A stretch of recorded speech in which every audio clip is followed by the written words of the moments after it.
Hi there, and welcome to the Gazette's Hockey Inside Out show. The Canadiens have played 4 games so far this season and have a 2-2 record. What's the biggest concern so far? We'll answer that question and much more on this week's show.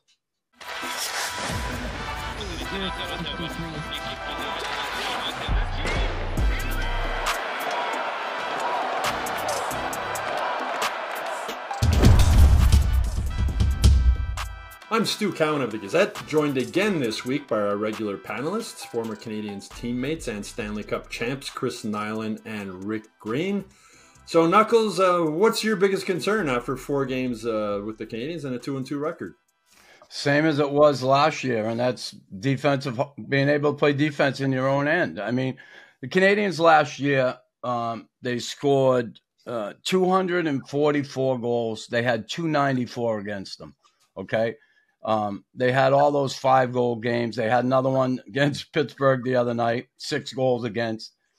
You cannot. And I get you got to score goals to win hockey games, but when you do it and take so many risks, that's great. But if you're able to get back in your end and cover up for those risks, and listen, they used to have Carey Price in that, and I'm not throwing gas in a match on Montembeault because he's played well, but if you don't defend well in your own end of the rink, down below the dots, if there's confusion down there, which I was at the Pittsburgh game, I was at the Ottawa game, I was at the Toronto game.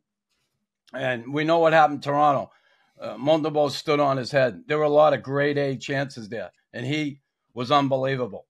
But the Ottawa game, they played well. He played well too, Montembeault again. Mm-hmm.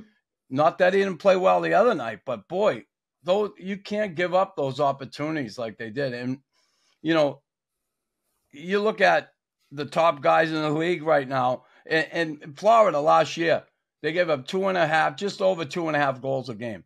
They won this. That's a Stanley Cup winning team. You have to really pay attention to that. And I know we got a lot of young players and you want them to play offense and all that. That's great.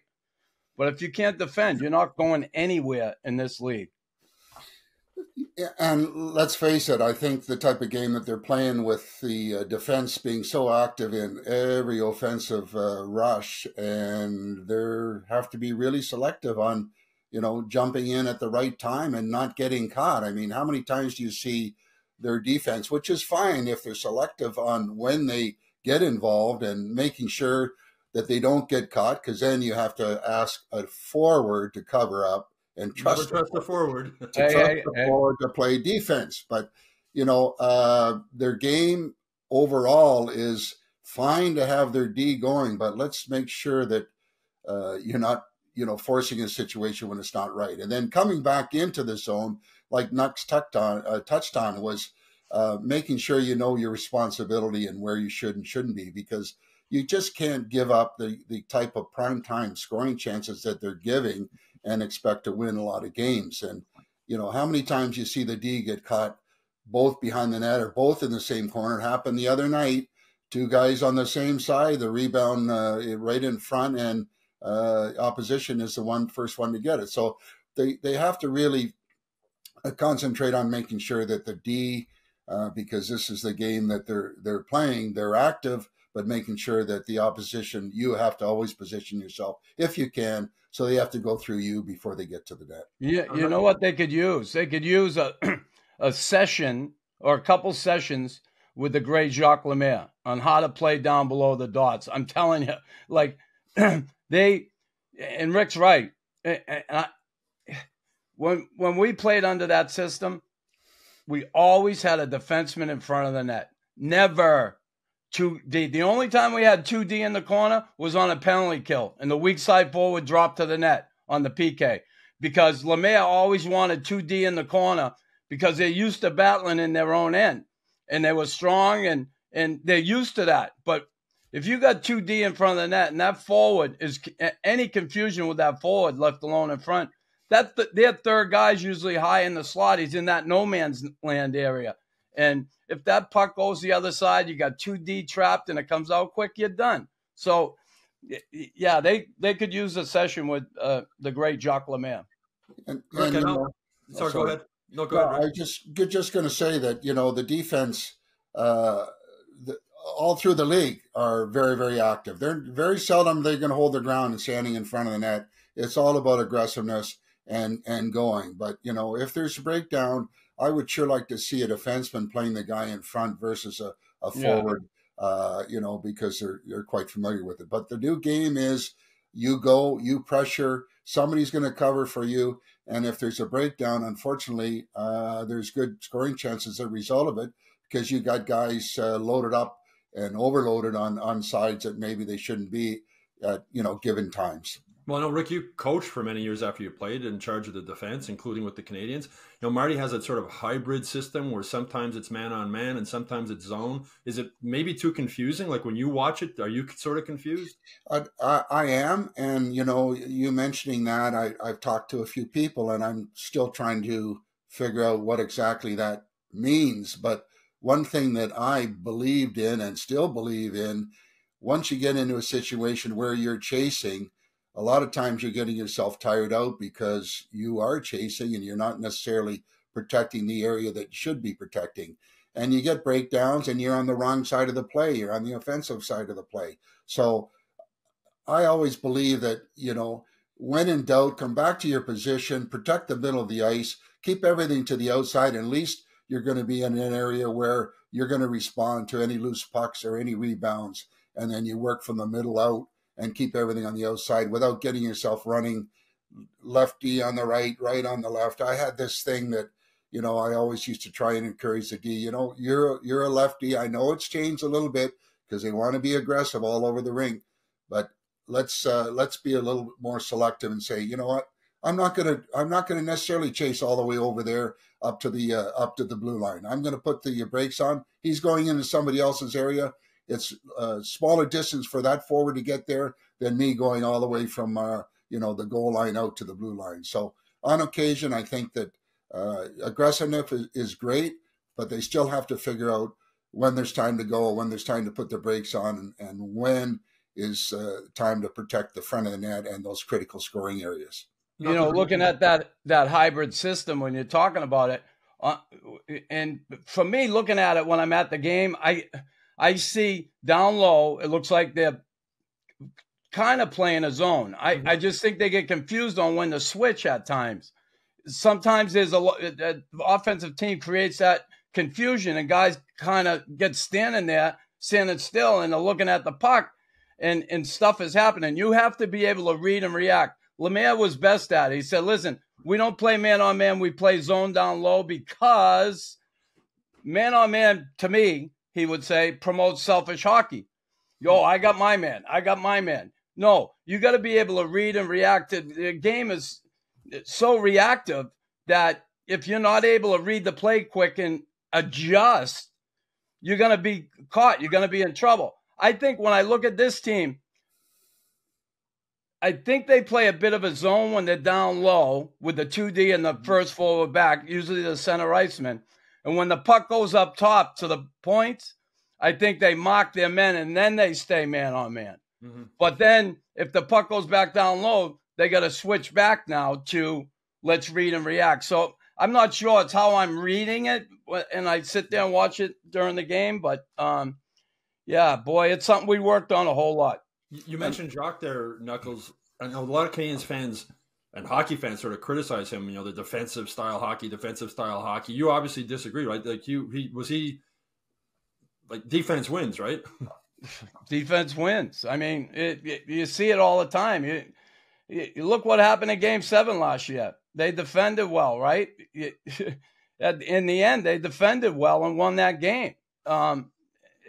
Again, if you're going to be constantly chasing games, you know, okay, we're going to try and score. We're going to score. I'd rather shut teams down and be opportunistic as a team, and be in the game than chasing the game all the time.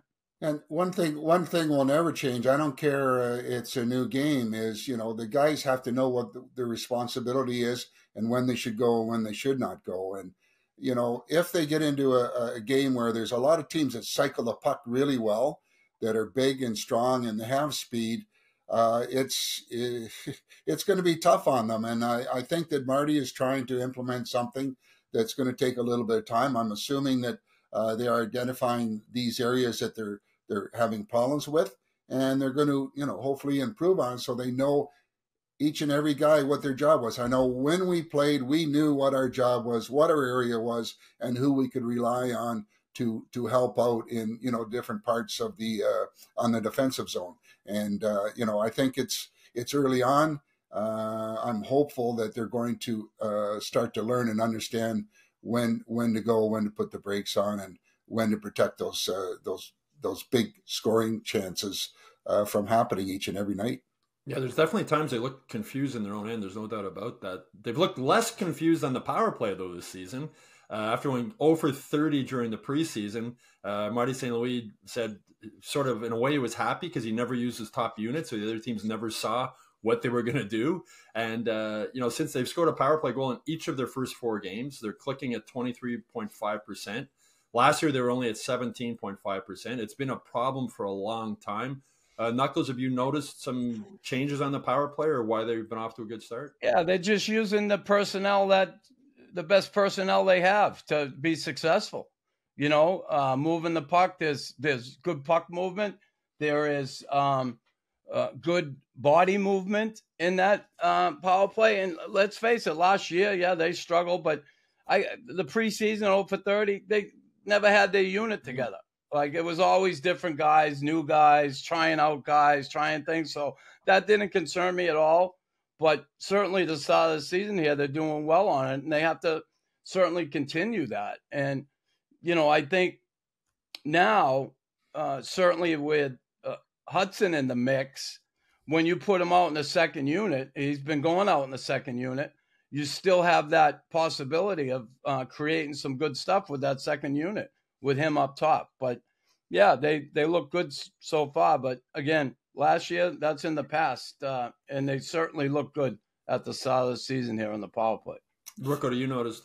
Well, they're less predictable. I mean, Cole is always, hanging out where he hangs out, and he's still going to get opportunity, but they're not looking all the time for that as the number one play. They'll take it and give him the puck when the opportunity presents itself. But you got Slav off the side for a one-timer. You got Matheson that slides over there. So they're doing lots of interchange and movement that's allowing different looks to the power play that becomes less predictable. And as a penalty killer, that makes your job a little tougher when they're, throwing different things at you, and you're not saying, oh yeah, they're looking for Cole Caulfield off the side as a defenseman. I'm already cheating because that's the play that's going to happen. So they're being a little more creative. They're moving. They're interchanging. What I do like is they seem to be consistently trying to put somebody high in the middle of the box that's drawing somebody there that's going to open up more room for the guys there at the blue line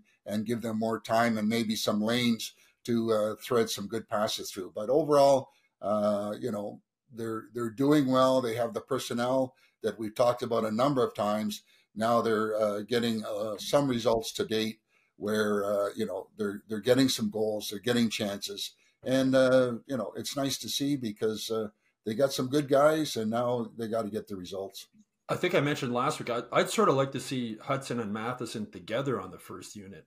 You're only getting Hudson out there for like 40 seconds or 35 seconds. Hey, we don't want a 3-on-0 shorthanded situation, okay? Well, Matheson takes a lot of heat on social media from fans on the power play. Is it warranted at all, Rick? Or?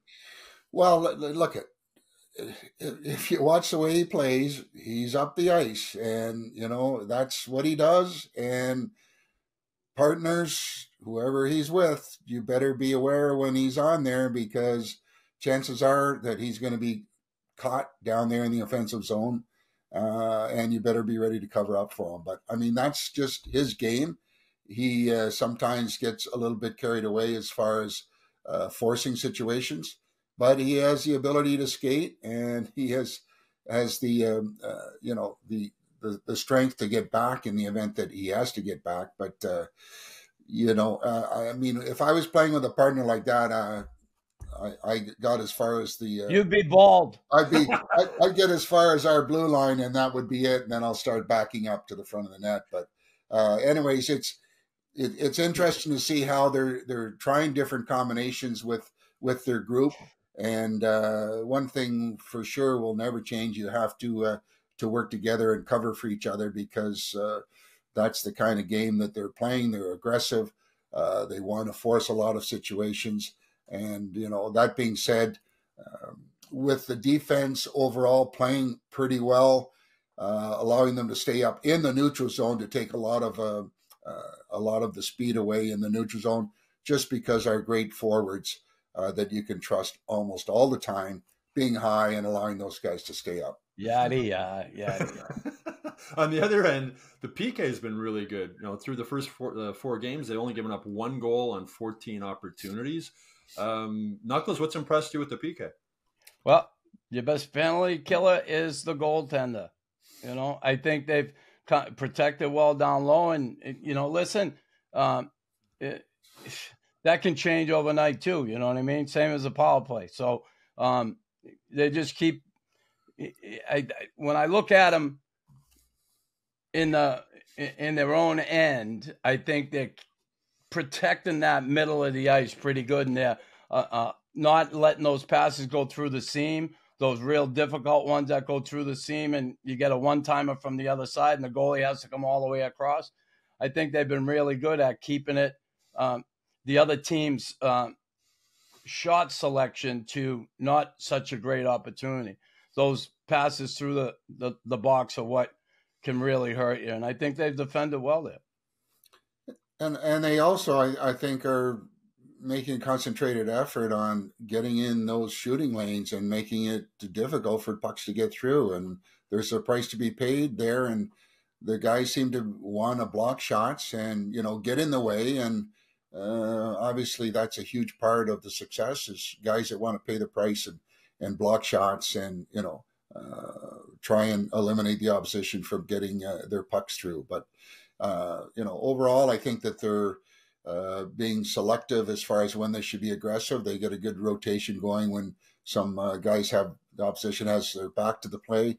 They start to rotate with an aggressive way, which is a good thing.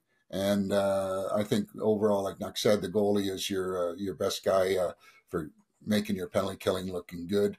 They can continue to make those critical saves. Bonus. Obviously face-offs are important, even though they have struggled in that department. Face-offs are very important for possession and clearing the pucks. But anyways, you have to at this early stage, you have to give them marks. They're getting improved in some areas, but more work to do. Well, you mentioned the face-offs there, Rick. One guy who's really impressed me on the PK and overall this season is Jake Evans. And him and Yoel Armia together, they've really been aggressive on the PK and really a good pair. What do you think, Knuckles, when you watch those two guys together, or Jake Evans in general? I think he's off. Listen, you don't have to worry about guys like that. He's smart. And the thing with Armia, God, he's had a great start to the season. I hope this keeps up. I really like this player. I always have. I don't like when he goes to sleep on us, but boy. A big forward like that. He's a big boy. He got a great shot. He got hockey sense. But it's when he falls asleep. It's like he's in the dentist chair and they give him that mask. We got to keep that mask off his face. I love Armia. I do. And, yeah, the two of them work well off each other. When they're defending it in their end and that puck comes across that D-man, sometimes they switch out. They play off each other really well. Same as up the ice and in the neutral zone. I love seeing them together. And Jake, certainly, this team in the faceoff circle last year, they ended up 51% or something. They had a decent season in the faceoff circle. It's still early. Again, 4 games. But that's got to improve. I think they're on 44 right now. So that's definitely going to have to improve because especially in your own end of the rink, those, like Rick says, possession, stuff like that, those face-offs are key. Well, sorry, go ahead, Rick. I was just going to say, and who would have thought Josh Anderson would get time on the penalty killing situation? Big body, got decent speed, good reach. And, it's a nice vote of confidence like St. Louis, giving him the opportunity to. You know what I think that is? If I can interject, I think last year not being on there, he sat a bit when there were penalties, and you kind of lose the big guy sometime when they get cold, right? So I think he's trying to keep him active and keep him in the game. Obviously, give him that responsibility, but also keep him active, and he's not sitting there all the time while they're killing 1 or 2 penalties off and missing that shift. So good on the coach. So how did you manage to keep your game together after sitting so many minutes in the penalty box? Very easily, Rick. If I felt cold or stiff or anything, I just go out and drop my gloves and kick the shit out of someone. Yeah. I just knew any given game that I better be ready for some serious penalty killing minutes, because I could see the look in your eye, and it wasn't pretty. So. Well, the other guy's been good on the PK, and he's been good overall. I think Caden Gooley might be the best player on the Canadiens to start this season. He's got a goal, 3 assists in the first 4 games. He's +6, which is right up at the top in the NHL. Amazingly, he did this after missing almost all of training camp after having his appendix removed. Rick, as a former defenseman, what do you like most about this guy? What I think in such a short period of time, he's matured overall as a young defenseman. He is really determined to make the difference each and every shift. I mean, his vision, his ability, his skating is top. And what I really enjoy about watching him, very seldom does he make a bad choice when he moves the puck. He moves the puck with a purpose. He's giving it to somebody on his team versus just hoping that he's going to make the right play. So this is an area where this is a talent. He's got great intelligence. He battles one-on-one. He just a very competitive guy that doesn't like to lose. And his play is showing just how valuable this guy is in all areas. And at 22 years old and just, logging 21 minutes a game, bigger and better things are going to come his way, because he's really determined, nice to watch. And, hats off to him for being able to respond after a tough, down period at training camp, and step in there and just, grab the ball and just run with it. So great player and great things to come. Yeah, it's hard to believe he's 22, both on and off the ice. I mean, he's so mature on the ice, off the ice. I mean, if Nick Suzuki wasn't captain of this team, Caden Gooley would be a candidate to be captain of the team. Knuckles, what do you like when you? Yeah, all those things. Listen, the kid's a competitor. He showed that in junior. Same thing. He's a leader. He makes good decisions out there. He's good as a defender in his own end of the rink. Great shot the other night. Boom, off the stick in the net. I certainly like this kid. You look at the Habs when they went to the final, and we talk about defending, and sure, they were outmatched in the Stanley Cup final, but to get there, look how big their defense was. 4 Clydesdales they had there, right? Right? We talk about the Bruins and how big the Bruins are on defense. And listen, that isn't always just the answer, but you got to have a certain blend of that. And he's one of those big guys that you're going to need when you make and finally get to the playoffs. He's one of those guys that should be standing at the end of four 7-game series.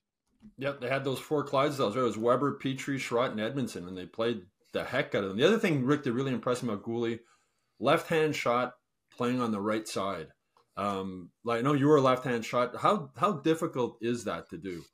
I played both sides. I didn't mind it. The only difference being obviously coming out of the corner, more on your backhand. But you've got a little bit more of a reach when it comes to, stick-on-stick type work. But overall, it's not a big adjustment.